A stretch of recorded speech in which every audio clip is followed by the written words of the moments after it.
everyone. So in today's video, I'll be showing you how to insert an image to a database in MySQL Workbench. So first of all, here I created my my table, which is product image that have all these attributes, and then I run describe to see what my table have. I have the ID, product ID, image name, and image data. This will contain uh, the image. And then to insert the image, you have to write insert into product image, which is our table, product ID, image name, and image data, values.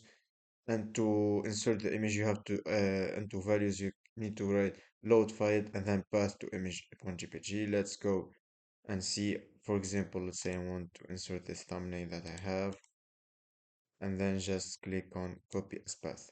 Let's go to MySQL Workbench and then replace it.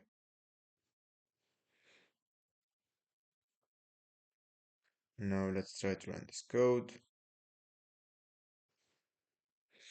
and to describe import another time. Let's click all, select all,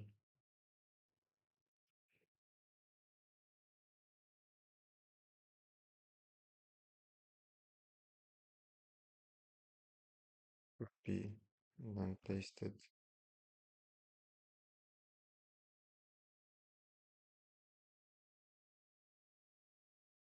And as you can see, we have it here, product app.image.jpg.